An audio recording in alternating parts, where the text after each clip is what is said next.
Chicken தேங்காய் பால் தண்ணி குழம்புங்க இன்றைக்கி நம்ம கிச்சனில் செய்ய போகிறோம். இதை செய்கிறவங்க மேகலா பழனிசாமி, எங்கள் அம்மாங்க. எங்கள் அம்மாவுக்காக தான் இந்த சேனல் நான் ஓப்பன் பண்ணேன். எங்கள் அம்மாவை பற்றின ஒரு சின்ன இன்ட்ரடக்ஷன் தரேங்க.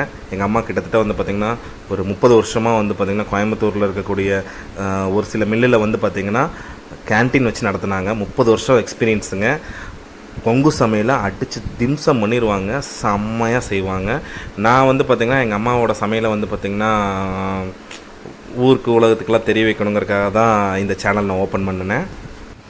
மேற்கொண்டு இந்த சேனலில் வந்து பார்த்திங்கன்னா கொங்கு நாட்டின் ஸ்பெஷலான எல்லா வகையான ரெசிப்பியும், ஸ்வீட்ஸு, காரம், நான்வெஜ்ஜு, வெஜ்ஜு எல்லா வெரைட்டியும் நான் வந்து பார்த்திங்கன்னா இந்த சேனலில் அப்லோடு பண்ண போகிறேன்.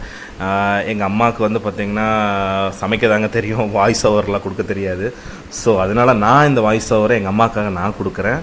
நீங்கள் கண்டிப்பாக சப்போர்ட் பண்ணணும். நீங்கள் எல்லா வீடியோவும் கொஞ்சம் முழுசாக பாருங்கள். முழுசாக பார்த்தீங்கன்னா உங்களுக்கு வந்து பார்த்திங்கன்னா இந்த கொங்கு ஸ்பெஷலே வந்து பார்த்திங்கன்னாங்க அந்த வாசம் தாங்க, அந்த அரோமா தாங்க. அந்த அரோமாவை உங்களால் ஃபீல் பண்ண முடியும். கண்டிப்பாக நீங்கள் கண்டிப்பாக முழுசாக பாருங்கள். சரி, ஓகே. நான் வந்து பார்த்திங்கன்னா எங்கள் அம்மா சமையல் ஆரம்பிச்சிட்டாங்கன்னு நினைக்கிறேன். இப்போ நான் வந்து பார்த்திங்கன்னா இதுக்கு என்னென்ன வேணும் அப்படிங்கிறது எல்லாத்தையும் நான் சொல்கிறேன். இதுக்கு வந்து பார்த்திங்கன்னா ஒரு வெங்காயம், 2 தக்காளிங்க, இதை கட் பண்ணி வச்சுக்கோங்க. இப்போ கடாயில் எண்ணெய் விட்டுக்கோங்க. அதில் வந்து பார்த்திங்கன்னா 2 ஏலக்காய், 5 கிராம்பு, கல்பாசி இதெல்லாம் போட்டுக்கோங்க. இது கூட சேர்ந்து வெங்காயத்தை போட்டு தாளிச்சுக்கோங்க. தாளிப்பு வந்து பார்த்திங்கன்னா நல்லா பொன்னிறமாக இருக்கட்டுங்க. அப்படியே வந்து பார்த்திங்கன்னா வச்சுக்கோங்க. நல்லா பொரிஞ்சுக்க ஒரு ஒரு ஒரு கருவேப்பிலை வந்து பார்த்திங்கன்னா ஒரு கொத்து போட்டுக்கோங்க. அடுத்தது அப்படியே வந்து பார்த்திங்கன்னா கொஞ்சம் அப்படியே சோற வேக விடுங்க. அதுக்குள்ளார எங்கள் அம்மா வந்து பார்த்திங்கன்னா இந்த தண்ணி குழம்போட ஸ்பெஷலே வந்து பார்த்திங்கன்னா அந்த பச்சை மிளகா கீரி போடுறதாங்க. உங்களுக்கு நீங்கள் நான் சொன்னால் நம்ப மாட்டீங்க.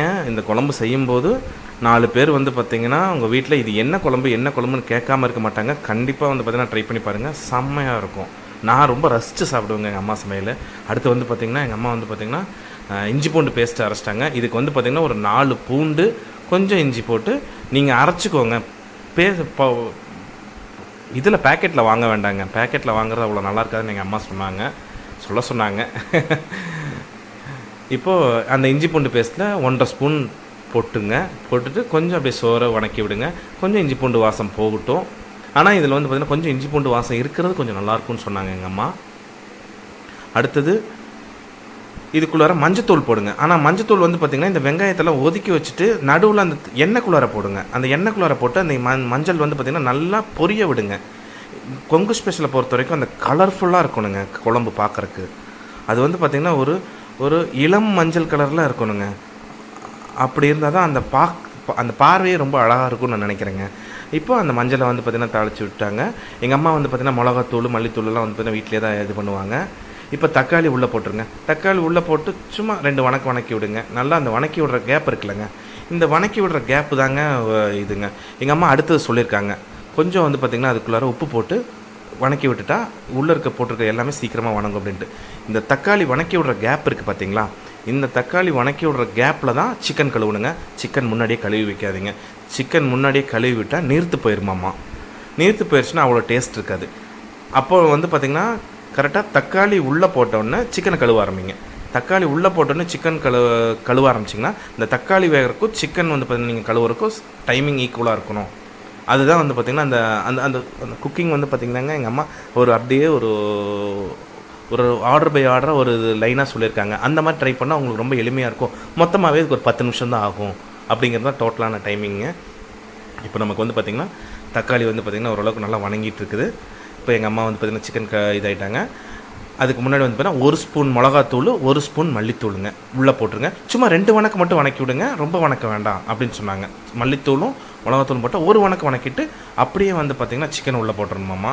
இந்த மிளகாத்தூளோட மல்லித்தூளோட வாசம் போகிறதுக்காக ரொம்ப போட்டு கருக்கிறது அந்த மாதிரிலாம் பண்ண வேண்டாம் அப்படின்னு சொன்னாங்க. அப்புறம் சிக்கனை உள்ளே போட்டு ஒரு பரட்டி விட்டுருங்க அப்படின்னு சொன்னாங்க. நல்லா பரட்டி விட்டுருங்க.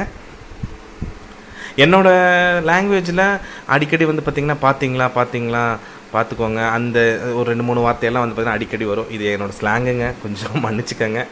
அப்புறம் இதை வந்து பார்த்திங்கன்னா கொஞ்சம் ஒரு மூடி போட்டு தண்ணியெல்லாம் ஊற்ற வேண்டாங்க, அப்படியே வச்சுருங்க. அப்புறம் கொஞ்சம் ஒரு கொஞ்ச நேரம் கழித்து தண்ணி ஊற்றிக்கோங்க.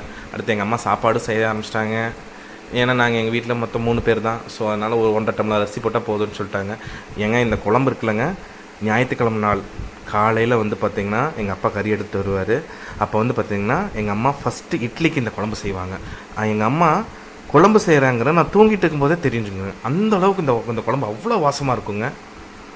ஸோ நீங்கள் கண்டிப்பாக ட்ரை பண்ணுங்கள் வீட்டில். நீங்கள் கடைசியாக வந்து பார்த்திங்கன்னா நீங்கள் கொஞ்ச நேரம் கழித்து வந்து பார்த்திங்கன்னா இந்த குக்கிங்கெல்லாம் முடிஞ்சதுக்கப்புறம் தேங்காய் பாலை உள்ளே ஊற்றிக்கோங்க. இப்போ தேங்காய் பால் உள்ளே ஊற்றின உடனே இந்த குழம்போட கலரே வேறு மாதிரி ஆயிருங்க. நீங்கள் நான் ஃபஸ்ட்டு சொன்னதுங்களா, அந்த மஞ்சளை வந்து பார்த்திங்கன்னா எண்ணெயில் வந்து பொறிக்க விட சொன்னாங்கன்ட்டு. இப்போ அந்த தேங்காய் பால் ஊற்றுனீங்கன்னு வச்சுக்கோங்களேன், கலர்ஃபுல்லாக இருக்குங்க. இப்போ அடிக்கும் பாருங்கள் மனம் உங்கள் வீட்டு ஃபுல்லாக சூப்பராக இருக்குங்க.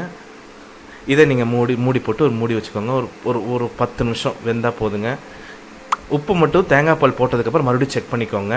அப்போ தான் வந்து பார்த்திங்கன்னா தேங்காய் பால் போடுறதுக்கு முன்னாடி உப்பு ஒரு மாதிரியாக இருக்கும், தேங்காய் பால் ஊற்றுனதுக்கப்புறம் உப்பு ஒரு மாதிரியாக இருக்கும். இதை போட்டு மூடி வச்சுக்கோங்க. குழம்பு இந்த தேங்காய் பால் போட்டு 5 நிமிஷம் கழிச்சு எங்கள் வீட்டில் எங்கள் அம்மா சொன்னாங்க, எங்கள் அம்மா தான் அரைச்சி வைப்பாங்களாம்மா ஒரு மசாலா. அந்த மசாலா வந்து எல்லா ஊர்லேயும் கிடைக்காதுல்ல, அதனால் இந்த ஆச்சி சிக்கன் மசாலா இருக்குல்லங்க, அதை யூஸ் பண்ண சொன்னாங்க. அது கொஞ்சம் சிமிலராக ஒரே மாதிரி தான் இருக்கும் அப்படின்னு சொல்லிட்டு அது ஒரு 5 நிமிஷத்துக்கு முன்னாடி போட்டுருங்க. ஒரு 5 நிமிஷம் கொதிக்கட்டும்.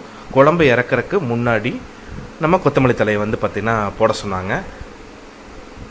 ஒரு தடவை வந்து பார்த்திங்கன்னா சிக்கன் வந்து பார்த்திங்கன்னா வெந்துருச்சான்னு சொல்லிட்டு கை வச்சு அமுத்தி பார்த்துக்கோங்க.